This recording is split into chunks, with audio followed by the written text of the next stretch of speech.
Gott kvöld og velkomin í þetta auka kastljós á miðvikudagskvöldi 10. júní. Gestur okkar Eva Joly, ráðgjafi sérstaks saksóknara. Welcome, Madam Joly. Thank you. Now, I want to start, I might say from the beginning. On the 28th of March, you held a press meeting. You were very optimistic about the investigation. Yes. You said that there was a high chance that it would be successful, etc. Now you are considering to quit. Can you tell us what has happened in those just over 2 months, or not happened? Yes. I also said in this press meeting that I would only be an advisor to this inquiry as long as I felt useful and as long as I was sure that this was useful to the Icelandic people. And today I'm asking myself a question. And I cannot talk about the investigation because that is covered by secrecy, but I can tell about the structure. I have one main concern, and this is a problem that is easy to settle and that has not been settled. And I'm afraid that this can jeopardize the whole investigation. I think that your state prosecutor, he's called Valtýr Sigurðsson, is disqualified for being a state prosecutor in this tremendous investigation because his son was involved in one of the holding companies of the banks. He is involved in this case. So this is very clear that he is disqualified. He cannot be the state prosecutor. And then there are different solutions. What do you do when a state prosecutor is indirectly involved in a case? Well, you can ask him to retire, or you can set up an ad hoc prosecutor. I do think that in this case, where there are so many cases that we have to look into in this tremendous investigation, this country cannot live with a state prosecutor that is disqualified. Also because people involved in the investigation need to be able to refer to an experienced state prosecutor. So I do not like the idea that he could be partly set aside and that we should have an ad hoc state prosecutor. I think this man is very close to retirement, and even if this is not my part to decide on, I think that for this government not to deal with this problem. Have you asked for it? Yes, this is common knowledge. This is very serious, and I think that, well, they cannot go on like this, and this should be a public request. We need, in this country, to help us conduct this tremendous investigation, an experienced and not disqualified state prosecutor. This is the first point. And this can be, I think, settled quite easily within, this should have been done. I mean, I have been here since March, more than 2 months. This should have been settled, but it has not been settled. And this gives very wrong signals. Has it been tried to settle it? Has he said that he won't retire, or has it never come to that? I don't know that. I am not inside the government. But this I can see from my point. This is not possible to live with. And in this society, this has to be dealt with. We need a state prosecutor, and we need him to be in full possession of his possibility of action. And also because when your parliamentarian commission will give their report in November, the state prosecutor will make the filter of what can be handled on to the special prosecutor's office. And then there must be no suspicion on how this work is done. And even if Mr. Valtýr Sigurðsson is the most wonderful man in the world, the fact that his son is involved is sufficient for him to be taken away. So this is my first point. And it's very wrong signal not to have dealt with it. making me asking myself, is there a real will to deal with the problems here? Because this is easy, and this can be dealt with all over the world. It is an easy thing to do. But there has been no response, to your knowledge. It has been no response to my knowledge. I think that the government are working on a solution, but it is a compromise solution that is not satisfactory. That was the first point. And then the second point is the structure of the Special Prosecutor's Office. This is a rather small structure, and there is only one special prosecutor. This is not possible, because when you shall make inquiries into 3 main banks with a lot of problems within each bank to be looked into thoroughly, you cannot have one man coordinating all the investigations. We need really at least 3 independent prosecutors. And these prosecutors should be in charge of their own inquiries and should not be under the authority of the special prosecutor. I think that the special prosecutor could have kind of administrative authority, you know, the budget, the premises and all this. This is how it is in Norway. In Norway we have the head of Økokrim. He's not the head of the inquiries. And this is vital. We cannot get forward with the most important inquiry in history, probably in Europe, with one inexperienced prosecutor. This is also very easy to understand. And I can see that there are problems, because you set up this office, you have laws that say that he is the only man that can recruit, and but I think you should find a political solution, because when this office was set up, maybe people did not have the broad picture of how important it is. But today we have this broad picture, and we know that this structure is insufficient. Along with Olafur, you have very experienced, clever, nice people, but they are too few. There are only 5 lawyers, and I think that we need at last 10. And we need accountants to be there to work with us. You cannot let all these investigations on the shoulders of these few people. This is very difficult. So you are asking the authorities, yes, to broaden the picture? I'm asking the politicians of this country to look into this situation and to see that if it stays like it is today, there is no way. That will make no progress, and we will never know. And they will be able to go after some of the offences, but not the biggest part of it. And I think what is very important for Iceland is really to go after the important offences, to be able to freeze assets and to trace the assets. When you say that, are you talking like since last fall there has been, you might say, a name list of 20 to 30 people? You were talking about the big fish that, yes, we should concentrate on. Yes, that is very important. The people should know that we should not go after everybody having had a little small advantage. It's important to concentrate on the big issues, because that is firstly where the money are, where the responsibilities are, and this is how the Icelandic people could get kind of reconciliation within the country. But you're saying that's not being done. You noticed the anger because of the Icesave bill, yes, that the Icelandic people is supposed to pay, yes, and the question of the people is, why do we have to pay? Why don't they pay? You say that could be a possibility in a way. I'm saying that we could find some money. We could find the money that has been diverted, that has been stolen, that has been hidden. If we have enough resources and skilled people, we might find it. It is difficult, it takes time, but we might find it.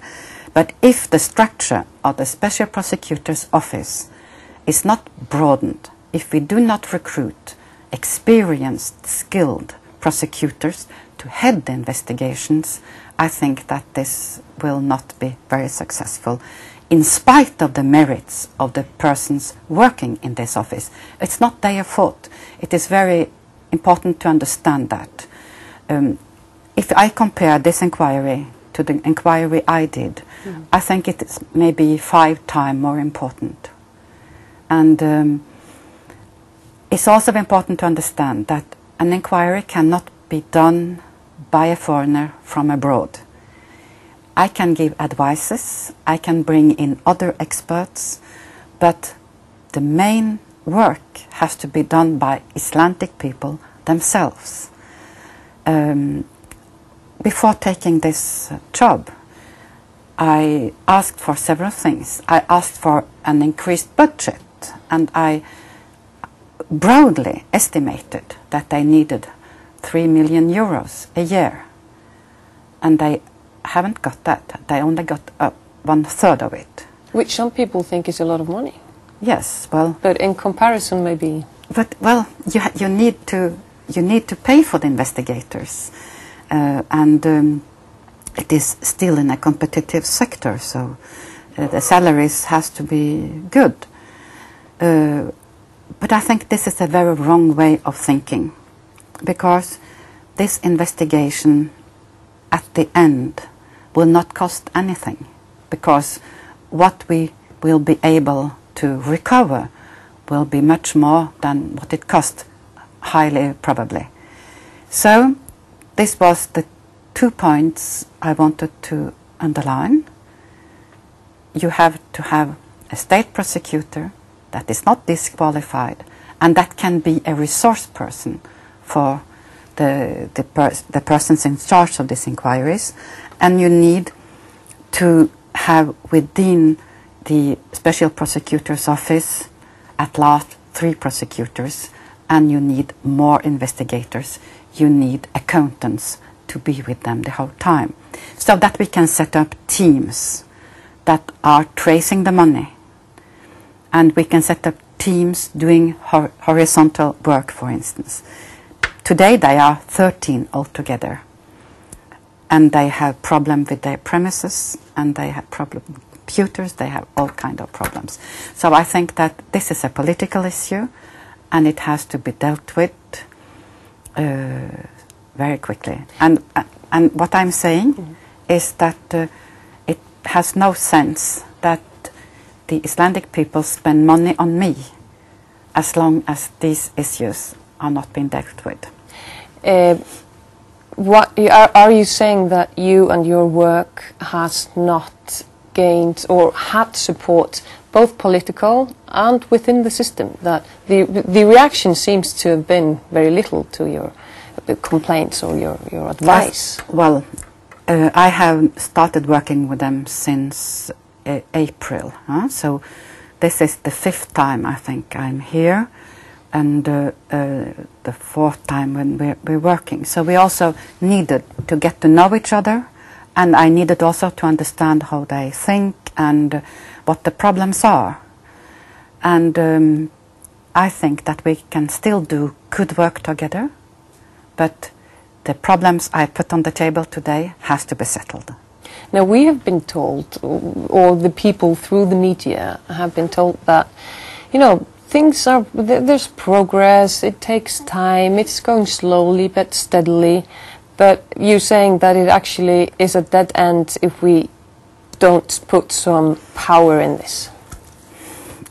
Yes, I think so. I think that if we do not put the power in, I mean, with money, with people, dedicated people who wants to move forward, we will end up with some cases, but it is important to get the whole picture.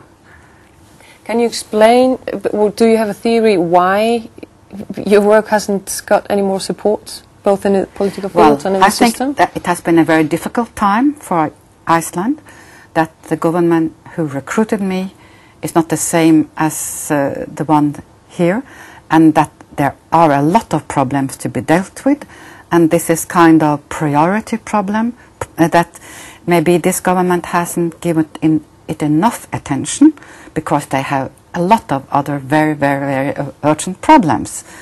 I understand that, but I think that this issue is so important, and I'm worrying that the Icelandic people should think that because I'm here, everything is okay. And this is what I didn't want them to believe anymore. They must know that there are changes, there must be changes to come. And if these changes are operated, I will be very happy to continue to support the investigation. But you don't want to put your name to something that is not what you want it to be, or you think it could be? Yes, I think, you know, that is kind of, that would be kind of embezzlement, or kind of making people believe that things are better than they are.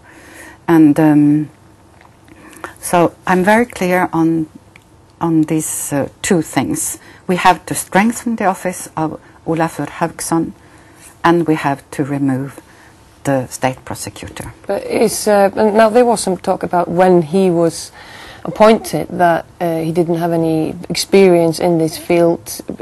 Is he maybe not the right person? Can you have an opinion on that? Yes. Well, he don't have much experience, but he's a hard-working, nice, honest man. So being a hard-working man, taking advices and having people around, that can work out. And we must give him all his chances. But it is important to have the skill beside him. Now, a few weeks, I think, after you started working in Iceland, there were some, articles, and there was criticism where you were discredited and said disqualified because of the views you had expressed. How do you interpret that?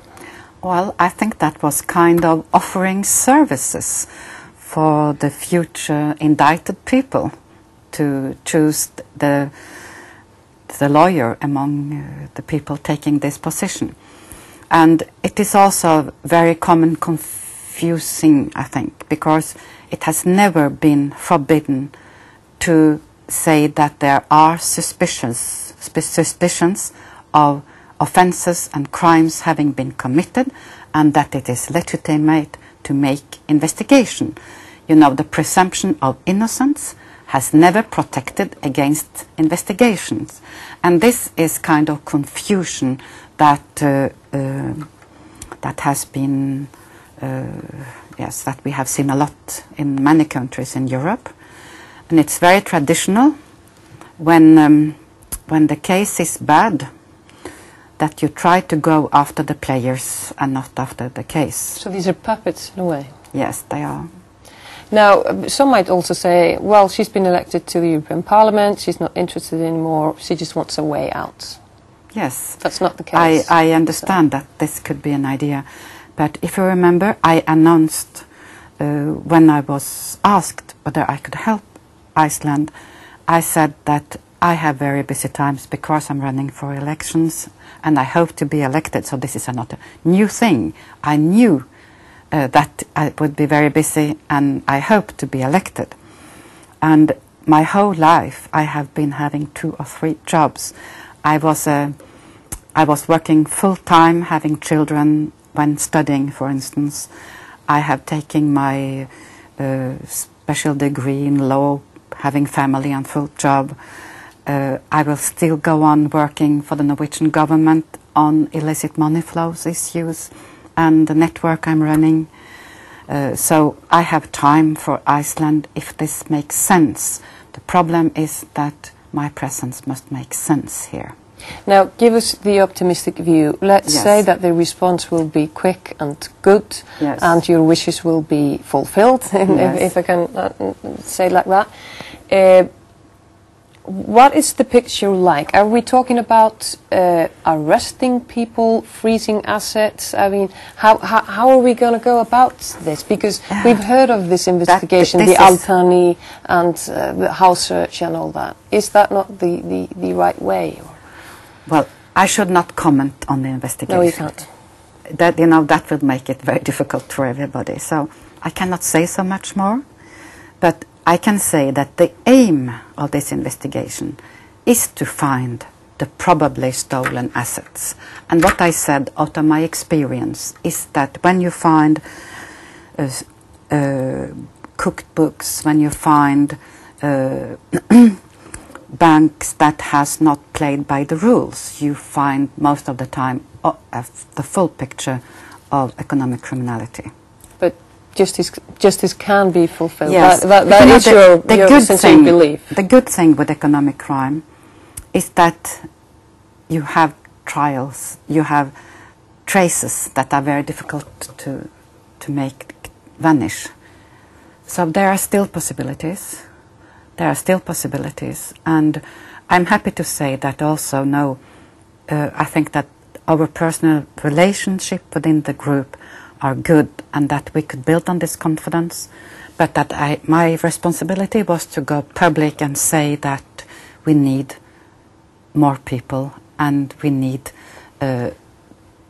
especially more prosecutors. Now, I know that you had a long meeting with the special prosecutor this morning, but have you had a meeting with the politicians, with the authorities, and do they realize, do they know what you're asking for, or, if you know what I mean? Yes. No, I didn't meet with them today, because I think that the signals that I'm taking is that within the government there are different points of view. So I thought it was more logical for me, because I think that I was recruited because the people in Iceland wished it.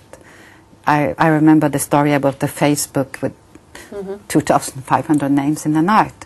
So, and I do hope that the politicians will take the signal. What kind of mixed signals are you getting? Can you tell us? I mean, there are only two parties in the government.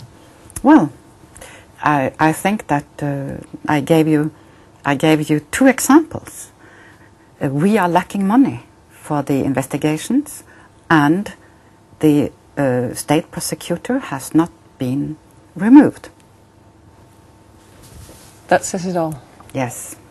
Thank you very much for being with us, Madam Schilling. Thank you.